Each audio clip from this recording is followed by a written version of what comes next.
Hey guys, I'm Marty Geek. In this video I have an unboxing and hands-on look of the latest multi-port switch game reader from Unitek. Now, I already did a video for this. I believe it was early this year, and it was for this version right here. Like you see, it's going to be very similar to this. What this is for those especially that plays physical games on their TV like 90% of the time, I would say, and doesn't want to be switching cards every time you switch a game, right? So this is basically for you people, right? For me, I play mostly in handheld, so a device like this, I don't really need it, but it's very cool because when I'm playing video games on my monitor and I have to swap between games and games because I'm game capturing, this becomes very beneficial. I actually enjoy it. I use it. So this right here, they send me this one because this one actually has the remote control, so you can switch between games without physically having to stand up and touch the button that's going to be right here. So this is a fast look on how it is. Now it comes in this little box right here, and what's kind of weird is that even though this is the one that comes with the controller, there's nowhere in the box that says that there's a controller in here. And it should have been, you know, for me it should have been, there should have been a picture showing you the controller plus this device, but for some reason it's not there. Here, let's go and open it up and let's take this out, and there it is. This is how it looks, which I'll show you guys is basically the same thing, same as before. Now, one thing that I like about this one, which I think maybe it was a mistake. See this cable they send me, very nice and short. Look at the cable that is included with this version. I don't know if this was a mistake or not, but this is a long ass cable that, for me, in my opinion, should not be here, because this has to be connected to your Nintendo Switch. So honestly, a 6-inch cable would be more than enough. So that's the cable that I got. I don't know if that's the cable that's going to be available for everybody, because I think it's a mistake. And that's it. Other than that, you don't have nothing more on the inside. Let's going to put this to the side, and let's go show you guys how this works. Oh, by the way, yeah, this is the controller. Then check this out. Dun, dun, dun. There you go. This is the controller, which is basically a round puck that has this button right here. You see, there's a little LED that turns on right there, and that's it. I think that also has like a battery in the inside, one of those coin-based batteries, and basically that's it. So let's go show you guys how this works. So here on your dock, right, you're gonna put this right here. You're gonna put it right there, bump, just like that, and that's it. That's how it's gonna look with the cards there. This is where you got the storage. You got 4 slots for storage and 4 slots for game switching. And this is the power port that connects to over here, which is this cable, right? I'm gonna put this cable here, and this would go over here. Now, this is the cable I'm using because this is the cable that was included with them. But I think after I'm done with this video, I'm actually going to be switching to this cable, which I might do it now because for me, I think it looks a lot more cleaner. I'm going to put this to the side. Yeah, I'm pretty sure the controller doesn't have to have require that big cable. So this is much more better. So what you're gonna do here is basically, if you want to store games, you just put them here. If you want the games that you want to play, you put them up here. Like, for example, I'm gonna put that one there. I'm gonna put Mario RPG here. I got Hogwarts Legacy here, right? All the games that you play physically, you could put it right there. And they're gonna put Pikmin here. And games that you want to store, you just go ahead and put them here, right? I'm gonna put these here.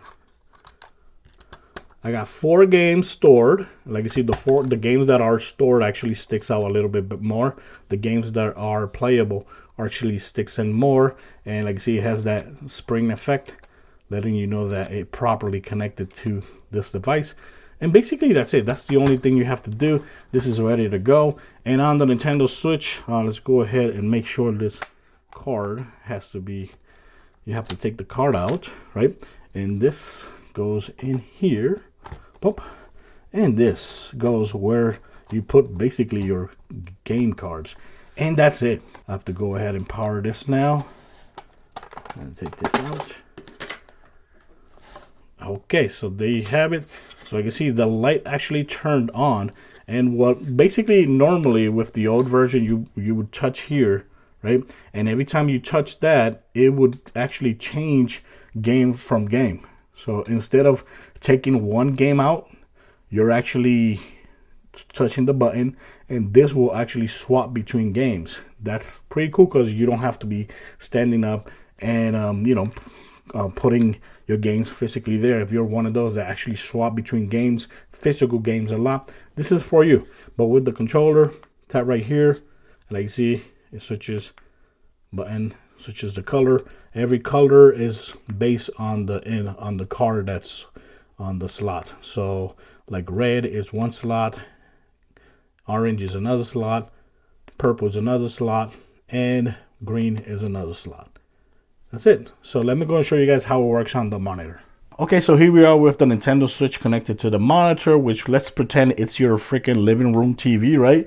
And you have all the games that you want there on the switcher, right? So instead of standing up and pressing the button like you would normally, like see, I could press a button and it will swap between games. And that's pretty cool because like I said, if you have a lot of games and you swap between physical games, it becomes a little bit annoying, especially because that little flap that holds the desk in, it's a little bit hard to sometimes take open. So that's pretty cool. You don't have to be taking off the games.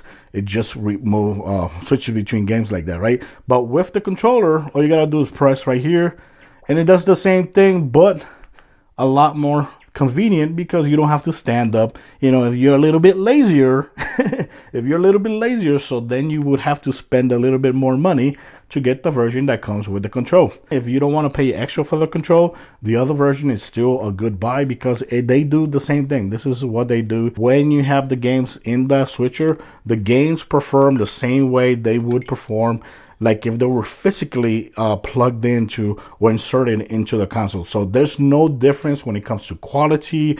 There's no difference when it comes to latency. There's no difference in nothing. Basically, it's the same thing as putting it in your Nintendo Switch. That's basically what it is. There's no difference whatsoever when it comes to that. So like you see that the game loads up pretty fast. Now, one thing that, of course, that I recommend, if you're going to be swapping between games, make sure you actually close the game, because let's say, right here I'm using the BinBok controller for those asking. Really awesome controller. I did a video for this, so I hope you actually watched it. Very awesome controller. So let's say you want to quit a game, right? If you swap, press the button without turning the game off or closing the game, that's what you're gonna get. It's basically the same thing you get when you take off a game without closing it. That's the same thing you're gonna get. So just make sure you always close the game, and then when you're gonna go ahead and switch to another game, make sure you actually go ahead, and open it up. It turns on. Put in a new game there. You got Pikmin 4. Very awesome, beautiful game. One of my favorite games of the year.